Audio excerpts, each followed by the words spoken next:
এক নম্বর উদ্দেশ্য পূর্ববর্তী শর্তগুলার প্রতি গুরুত্ব দেওয়া। নামাজের পূর্ববর্তী শর্ত কি? নামাজের পূর্বের একটা শর্ত হলো শরীর পাক করা। শরীর পাক দ্বারা মৌলিক দুটি উদ্দেশ্য। এক নম্বর ওযু না থাকলে ওযু করা, দুই নম্বর গোসল ফরজ হলে গোসল করা।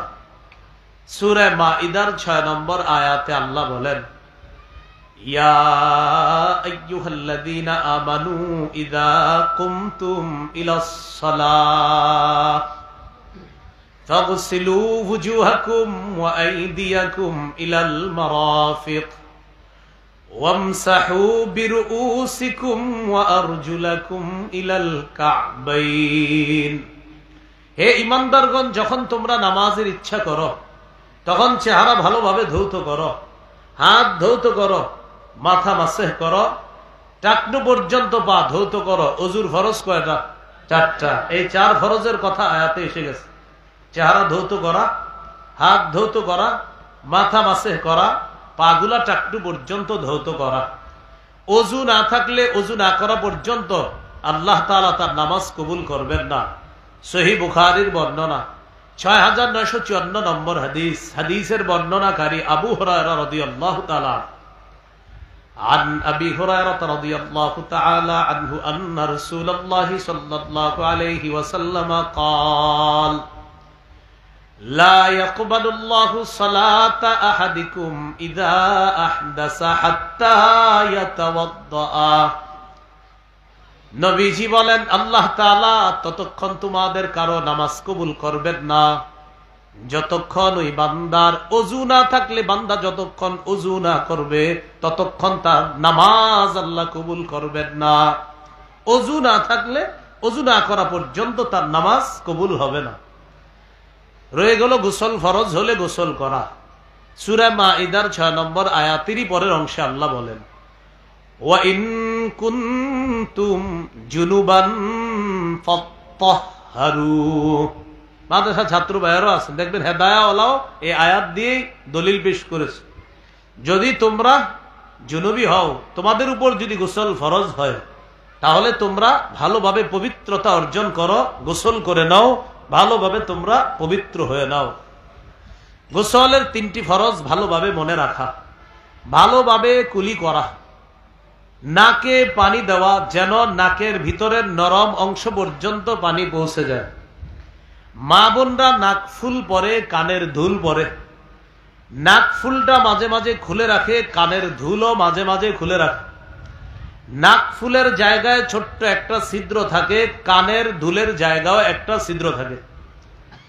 মা বোনদের উপর গোসল ফরজ হলে ছোট্ট একটা ঝাড়ুর শলা অথবা এই জাতীয় কিছু দিয়ে ওই কান আর নাকের ছিদ্রে একটু আপনার নাড়াচাড়া করা গোসল ফরজের সময়। এই কথাটা তাদেরকে বলে দেওয়া। কি কথাটা মনে থাকবে? এইটা হলো আপনার মা বোনরা গোসলের ক্ষেত্রে খুব খেয়াল রাখা। আর হলো পুরা শরীর ধৌত করা। আল্লাহ আমাদেরকে এই কথাগুলা মনে রেখে গুরুত্ব সহকারে পবিত্রতা অর্জন করার তৌফিক দান করেন। কি শিখলাম? শরীর পবিত্র করা এটাও নামাজ কায়েমের একটা অন্যতম শর্ত, যে আমি নামাজ পড়বো তো নামাজের আগে আমার শরীর পবিত্র হতে হবে। এরপরে হলো কাপড় পাক করা। আমরা নামাজে আসি কাপড় পরিধান করে, এই কাপড় পবিত্র হতে হবে।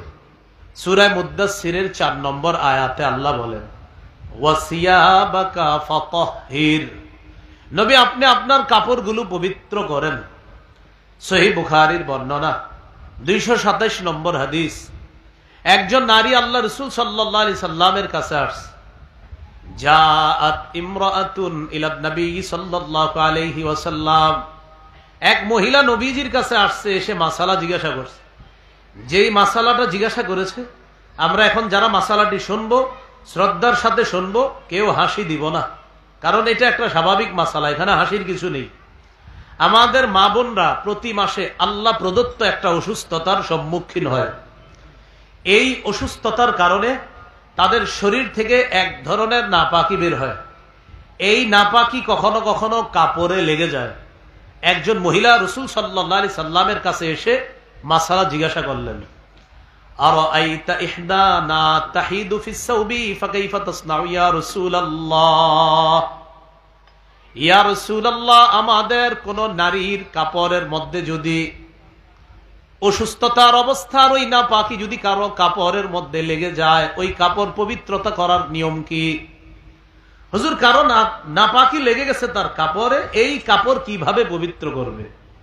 فقال رسول الله صلى الله عليه وسلم تحته ثم تقرصه بالماء وتنضحه। এক নম্বর, ঘষবে। কি করবে বলেন তো? ঘষবে। অনেক সময় এটা শক্ত হয়ে যায়, নাপাকিটা লেগে ওই নাপাকিটা শক্ত হয়ে যায়, এটা ঘষতে হবে। 2 নাম্বার, সুম্মা তাকরুসুহু বিল মা, পানির মধ্যে কাপড়টা রিগড়াতে হবে। ওয়া তানদাহুহু, ভালোভাবে এটাকে ধৌত করে চিপতে হবে, এরপর শুকাতে দিতে হবে। সুম্মা তুসাল্লি ফি, এরপর এই অপবিত্র কাপড়টি পবিত্র হওয়ার পর তখন নারী ওই পবিত্র কাপড়ে নামাজ পড়বে। হাদিস থেকে আমাদের মূল শিক্ষা, অপবিত্র কাপড়ে নামাজ হবে না। নামাজের অন্যতম একটা শর্ত, কাপড় পবিত্র লাগবে। এই পবিত্র কাপড় পরে নামাজ পড়া মানেও নামাজ কায়েম করা। কথাটা কি বুঝাইতে পারছি? এটাও নামাজ কায়েম করা। তাহলে শরীর পবিত্র করা, নামাজ কায়েম করা, কাপড় পবিত্র করা নামাজের আগে, এটাও নামাজ কায়েমের অন্যতম একটা শর্ত। নামাজের জায়গা পাক করা, এই মক্তবের বাচ্চারাও পারে এই কথাগুলা।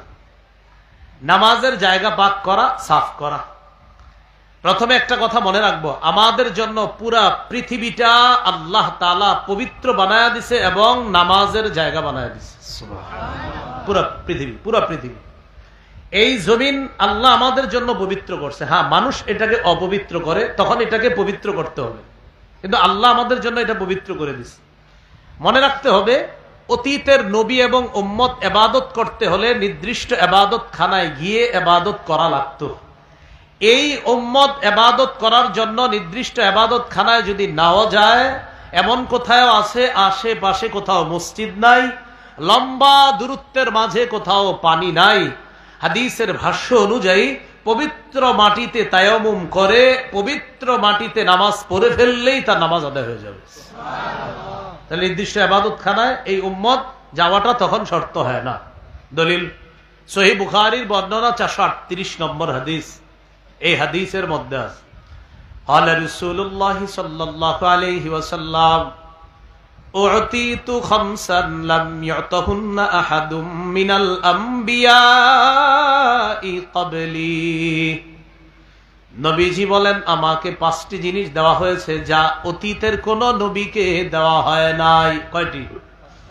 নবী বলেন, আমাকে 5টি জিনিস দেওয়া হয়েছে যা অতীতের কোন নবীকে দেওয়া হয় নাই।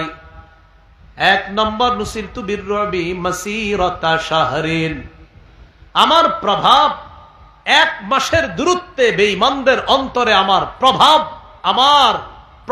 আল্লাহ তাআলা 1 মাসের দূরত্বে এই প্রভাব সৃষ্টি করে দিয়েছে। এটার দ্বারা আল্লাহ আমাকে সাহায্য করছে। 1 মাসের দূরত্বে থেকেও বেঈমানরা আমার প্রভাব তাদের উপরে কাজ করত, আমার ব্যাপারে আতঙ্ক তাদের মাঝে কাজ করত যে কে আসতেছে। এইটা হলো একটা। 2 নাম্বার, ওয়াজুইলাত লিয়াল আরদু মাসজিদান ওয়া তাহুরা, আমার জন্য সারা পৃথিবীর জমিন সেজদার স্থান এবং পবিত্র করে দেওয়া হয়েছে। পুরা পৃথিবীর জমিনটা সেজদার স্থান আবার পবিত্র। ফাইয়ুমা রাজুলিম মিন উম্মতি আদরাকাতহুস সালাহ ফালইউসাল্লি, নবীজি বলেন, আমার উম্মতের কোথাও যখন নামাজের সময় হয়, আমার উম্মত যেন নামাজ আদায় করে নেয়। নামাজের সময় হবে, নামাজ পড়ে নিবে। মসজিদে যাওয়ার সময় ঘড়িতে তাকায় দেখলেন যাইতে যাইতে নামাজের সময় শেষ হয়ে যাবে, নবী বলেন ওখানেই নামাজ আদায় করে নাও, তোমার নামাজ আদায় হয়ে যাবে। এগুলো 2 নাম্বার। 3 নাম্বার, ওয়া উহিল্লাত লিয়াল গনাইম, আমার জন্য যুদ্ধলব্ধ গনিমতের সম্পদ বৈধ করা হয়েছে। অতীত জামানার কেউ জিহাদ করলে জিহাদের পর যে যুদ্ধলব্ধ সম্পদ পাওয়া যেত, এই সম্পদ তাদের জন্য বৈধ ছিল না। রাসূলুল্লাহ সাল্লাল্লাহু আলাইহি সাল্লাম বলেন, আমার জন্য, আমার উম্মতের জন্য যুদ্ধলব্ধ গনিমতের সম্পদ আল্লাহর পক্ষ থেকে বৈধ করে দেওয়া হয়েছে। 4 নাম্বার, নবীজি বলেন ওয়াকানান নাবিয়্যু ইউবআসু ইলা কওমিহি খাসসা ওয়া বুইসতু ইলান নাসি কাফা। আমার পূর্বে যত নবী আছে সবাইকে নির্দিষ্ট এলাকায় পাঠানো হতো। কোন নবীকে এক এলাকা, কোন নবীকে দুই এলাকা। কথার কথা, একই সময় এক এলাকার নবী একজন, আর এক এলাকার নবী আরেকজন।